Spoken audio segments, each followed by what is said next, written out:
Hey, everybody. Welcome back to Breakfast with Bob from CLASH Daytona. My name is Bob Babbitt. We're brought to you by the NASCAR Foundation, Daytona International Speedway, USA Triathlon, Aquasphere, and Varlo. Our next guest, when he's not being a tour guide at St. George, is a professional triathlete and took third at Watkins Glen this year. How you doing, Nicholas Chase? I'm great. Thanks for having me. It's obviously my first time getting to hang out with you on the show, so thanks for making time for me. Always a treat to get to see you at the races, man, because you've got a lot going on. Talk Yeah. about you race, but Yeah. you've got a team. Talk a little bit about everything you got going. Yeah, we started during the pandemic. Yeah. A lot of pro athletes were wondering, what are we going to do with our lives? Exactly. So a few of us started a podcast, Real Triathlon Podcast, and that kind of skyrocketed into a team. Nice. It's a tough gig being a pro triathlete. It is very tough. People don't understand that. We've got to really beg, borrow, and steal from whatever we can to keep this going without incurring a lot of debt. Right. So anyways, we started this big team, right? Real Triathlon Squad. Now we've blossomed it into a 2023 initiative, which has over 130 age group athletes, 8 professionals, developmental athletes. We're doing a lot of stuff that most pros don't do. And that's mainly so we can try to change a lot of the narrative and give ourselves a little bit more bargaining power to earn more and represent better. You know what I think what I always tell people, what makes our sport so special is pretty much every pro started as an age grouper. Yeah. Right? And nobody said, hey, Nick, listen, you're like LeBron James in basketball, or you're like Messi from soccer. We're going to put you in, and we're going to fund you as you become a professional. No, right? And you're an age grouper, which means that when you find out, oh, I've got this innate ability to go fast. Yep. Well, the age grouper can identify because that would be their dream to be a professional triathlete. We forget that too, and it's a nice, good point. We forget that we came from that. Everybody did, which I think is why the relationship is so good. And when we do our interviews, people are like, oh, when we're interviewing Sky Maunch. Yeah. We're in St. George. We're in the bank there. Yeah. Right? And she basically says, oh, I worked at this bank. Yeah. When she graduated high school, her parents basically said, we can't afford college. You're going to need to do it on your own. So she cleaned houses. She worked at the bank as a teller. And she ended up graduating with a CPA without owing a penny. Yeah. Well, and she's a professional triathlete, but you think of results and things like that. But the reality is that there's a long story. It's a long story. I mean, I was in the Air Force for 13 years, so no one even really knows that often. Right. So I get it. And what got you from the Air Force in the triathlon? You started out as an age group. Yeah. I had a boss who was a triathlete, and he'd always go out on these cool group rides. Had a sick, triathlon bike, old Cannondale Slice. Right.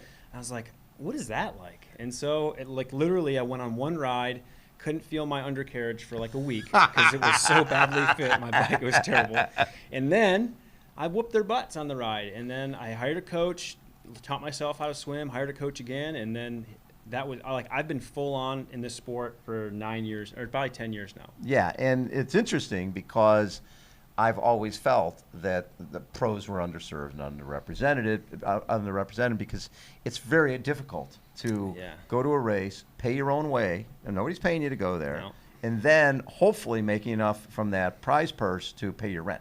Yep. And there's a lot of folks out there, if it wasn't for PTO, that would not be professional right now. But imagine 15, 20 years ago. I know. I covered those guys back then. You're still friends with all of them. When Craig Alexander and Luke McKenzie were living on air mattresses next to the Encinitas train station. Yeah. And it's not, when you come over from Australia, it's not like coming over for the weekend. No. You got to commit. You're going to be there for 7-8 months. Absolutely. And you got to go race to race to race to try to make enough money to hopefully continue to do what you love. Yeah, and that's what it's all about. That's why we're doing and making these steps prominent and trying to represent better for the professional community so we can do more and we get better representation. Well, not only that, but what you bring to the age grouper is you bring knowledge. Yeah. And you bring an ability to help make them better. Because I remember going to Paul Newby Frazier and Paul Huddle had these multi-sport camps, and the typical age grouper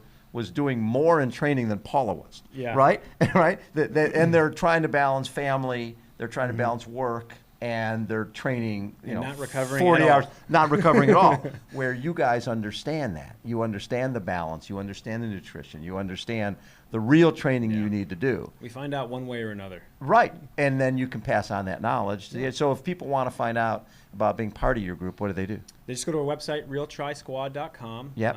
or our Instagram, realtrisquad, or you can follow any of us on the team. Next year, we're going to be boosting 2 more members, so we'll be announcing them soon. But we just love being part of this event here at Clash, especially since Bill's been a big fan of us. Yes. And we obviously went to Watkins Glen and tried to showcase that race a bit. So we just could not say enough amazing things about this organization and what they're doing for us and how they treat us. Well, and what's special about this venue and all their venues is it doesn't get any safer than this, right? You're not out on a road with a cone separating you from a car going 65 miles an hour. How many races in the last 6 weeks have had a random car hit somebody? Even at St. George World 70.3 World Championships, we had 2 people get struck terribly. Right. Yes, and it's scary out there. And what I love about this too is, one of the deterrents to our sport is I'm doing a race and I'm in my age group and the race starts at 7. My wave doesn't go till 9,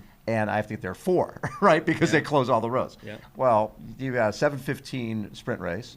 We got a 9:15 sprint race. You can show up whenever because the parking's not a problem, and getting in and out of here is not a problem. So it's the ultimate playground for putting on a duathlon, a triathlon, an aqua bike, an aquathon.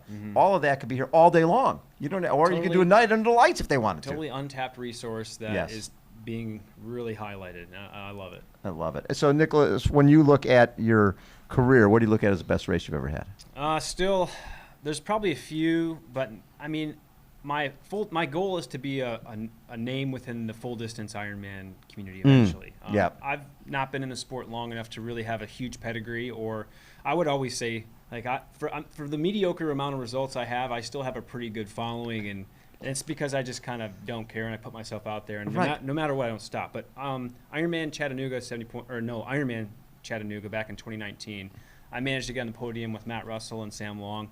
And that was a really really transformative experience for me to be able to have that finally after fighting for years and years to get that. And I think we all get that at some point.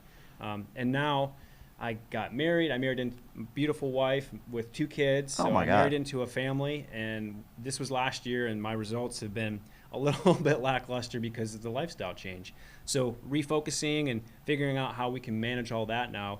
I'm really focusing on finishing out the last 4 to 5 years of my career with some wins, some more podiums, and just taking this last 6 months to really just enjoy the building process of all of it. But, I bet that one of the most rewarding parts for you has to be because now you are connected with age groupers who have lost 50 pounds, who have changed their lives through the sport. And while this can be a very selfish endeavor, going on, okay, I'm going to be home in 5 hours, I'm going to go ride my bike. When those stories become part of your world, that changes you. Well, I've been coaching endurance athletes up to 30 to 45 per year on a concierge level for the last 7 to 8 years. Wow. And that means I get to know their families, their birthdays. You're a therapist. Yeah, you become a life coach. Yes. And I've done some public speaking for these large sales organizations as well. And these folks need to lose 50, 60 pounds to get off their diabetes medications or heart statins. So those types of things really make this worth it, because if we have some sort of an influence, if I can have someone trust what I'm telling them to help them lose weight and improve their quality of life, there's no greater gift. And that for me has been, I love the results, I love the racing. However, the lifestyle, the journey, and the people I meet along the way makes it more transformative than I could have ever hoped for. Isn't that the coolest thing? I tell people all the time is our sport is an equal opportunity abuser. It doesn't care if you're obese, if you're missing a leg, if you're in a wheelchair, but it makes you better at everything you do. It makes you a better parent, it makes you a better employer, employee. Makes life a little bit more tolerable. Absolutely. And there's, I race in my 70 to death category pretty much every weekend. And when we're out there at 4:30 in the morning racking our bikes and we're with our other guys and, 60 and 70 to death, it's like, well, why are we here? Why do we do this? Because we can. Yeah. Exactly. We're here because we can, because by 9 o'clock I'll be in a beer garden. Yeah. And there's nothing better than that. And you'll go to with bed, your buddies. Go to bed at night knowing you did something different. Exactly. Well, I appreciate you spreading the word on this. Absolutely. Because age groupers need that. So, and a lot of guys, they sound like they can go hire a personal coach every day. Yeah. They need to be able to do something affordable to get them into our sport to change their life for the better. And you're a great voice for that. So thank you for all your hard work. I know that you put a lot more into this than anyone really ever pays attention. So well, thank you, I know bud. you're doing a lot of great work too. We're trying. We're trying. Yeah. Oh, Nick's really really great to get a chance to chat with you. Yeah. Keep doing what you're doing. I'll be back. I love it. Nicholas Chase has been our guest, everybody. Again, Breakfast with Bob from CLASH Daytona. Hold on. We will be right back.